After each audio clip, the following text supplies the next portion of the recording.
Everyone, I am going to be reading from Harry Potter and the Sorcerer's Stone so that I can show you a couple of different things. One is how to underline different parts of the text as you're reading. Another is to be thinking about the structure of this story. Back in the beginning of the year, you probably remember doing those plot diagrams for Charlotte's Web. Well, I am going to be demonstrating that this book also has follows a plot diagram. And so especially in the first couple of pages, we're going to be looking for the exposition. The exposition, remember, is on the diagram, that long box on the left bottom of the diagram, and it includes setting, which is time and place, the main characters that are presented in the beginning, and it sets out a status quo, or just how everything goes, but then there's a problem. And the problem is what is going to make the story. One of the reasons that I think Harry Potter is so popular is that J.K. Rowling wastes not much time at all on expositions. She gets right to her story. Sometimes an author will spend many pages setting up the exposition. And those can be books that are harder to get into, quite honestly. So, here we go. I'll try to keep the movement of the screen to a minimum. The Boy Who Lived. Mr. and Mrs. Dursley of number 4 Privet Drive were proud to say that they were perfectly normal. Thank you very much. They were the last people you'd expect to be involved in anything strange or mysterious, because they just didn't hold. They just didn't hold with such nonsense. I highlighted this because this is an expression, an English expression. And I want to be sure that everybody knows what this means. Just didn't hold with means that somebody doesn't agree with something. So just didn't hold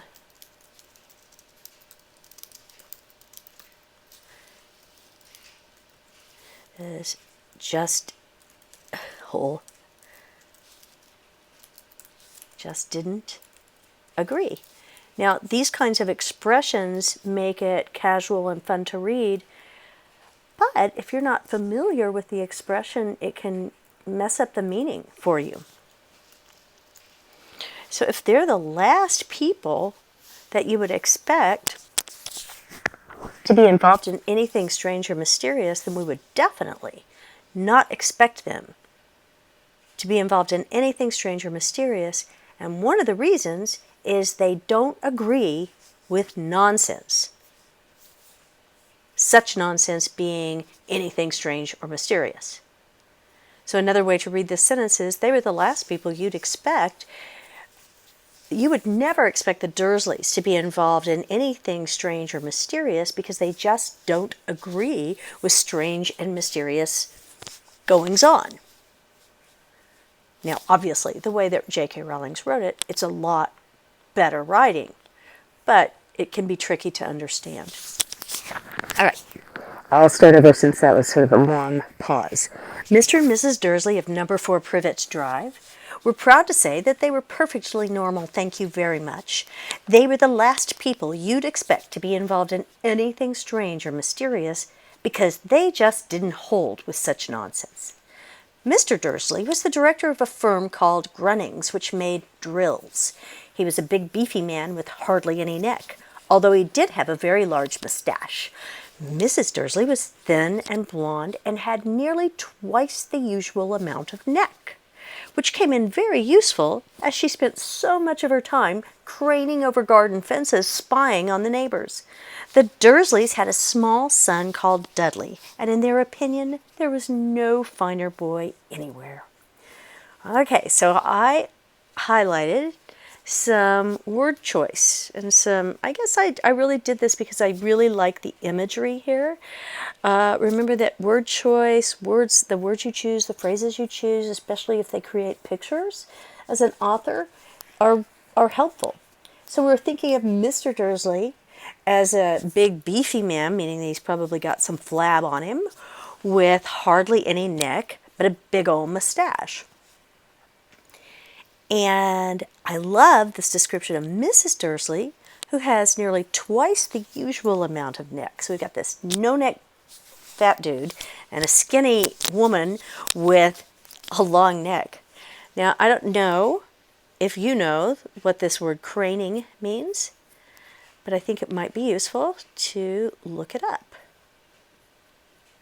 So you can see there's a lot of different definitions of crane, including two people.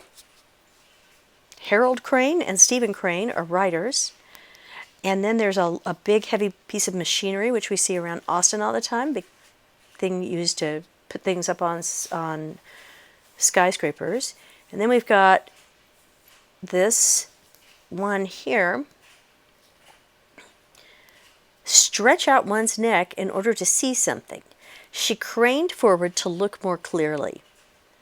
So that is the definition we want, because she is stretching her neck over garden fences, spying on the neighbors. So we've got a couple of things that we found here. We know what Mr. Dursley looks like. We know what Mrs. Dursley looks like, at least from the neck up, both of them. And we also know that Mrs. Dursley must be a busybody. So I'm going to put a note in here that this has all been highlighted for great word choice. One thing that is really good about the neck thing is that it makes use of opposites.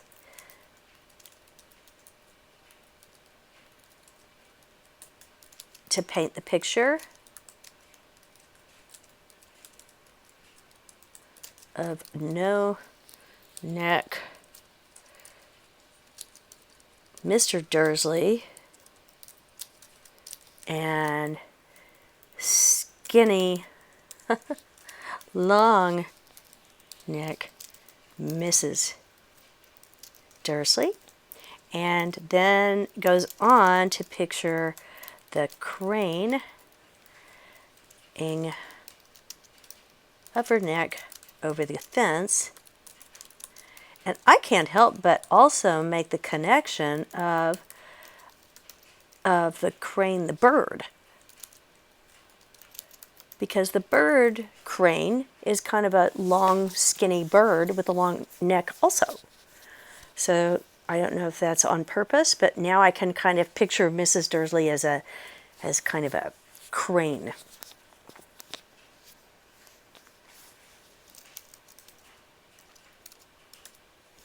Okay. Now, moving right along here to our third paragraph. The Dursleys had everything they wanted, but they also had a secret, and their greatest fear was that somebody would discover it. They didn't think they could bear it if anyone found out about the Potters. Mrs. Potter was Mrs. Dursley's sister, but they hadn't met for several years. In fact, Mrs. Dursley pretended she didn't have a sister because her sister and her good-for-nothing husband were as un-Dursleyish as it was possible to be. The Dursleys shuddered to think what the neighbors would say if the Potters arrived in the street. The Dursleys knew that the Potters had a small son too, but they had never even seen him. This boy was another good reason for keeping the Potters away. They didn't want Dudley mixing with a child like that. When Mr. and Mrs. Dursley woke up on the dull gray Tuesday our story starts, there was nothing about the cloudy sky outside to suggest that strange and mysterious things would soon be happening all over the country. Mr. Dursley hummed as he picked out his most boring tie for work, and Mrs. Dursley gossiped away happily as she wrestled a screaming Dudley into his high chair. None of them noticed a large tawny owl flutter past the window. So these highlights are really about sort of obvious foreshadowing. And again, what Rowling is doing is she's foreshadowing things by saying these people don't really notice much. There's nothing really extraordinary about the day. They wouldn't notice, have been able to predict strange and mysterious things were about to happen, and they certainly did not notice a large owl flutter past the window, which would be something unusual, I am sure, in the morning. At 8:30, Mr. Dursley picked up his briefcase, pecked Mrs. Dursley on the cheek. That means gave a quick kiss. He didn't actually take a chisel and peck her on the cheek. Quick, almost a thoughtless kiss, just a kiss out of habit, probably. Okay. At 8:30, Mr. Dursley picked up his briefcase, pecked Mrs. Dursley on the cheek, and tried to kiss Dudley goodbye, but missed, because Dudley was now having a tantrum and throwing his cereal at the walls. "Little tyke," chortled Mr. Dursley as he left the house. He got into his car and backed out of Number 4's drive.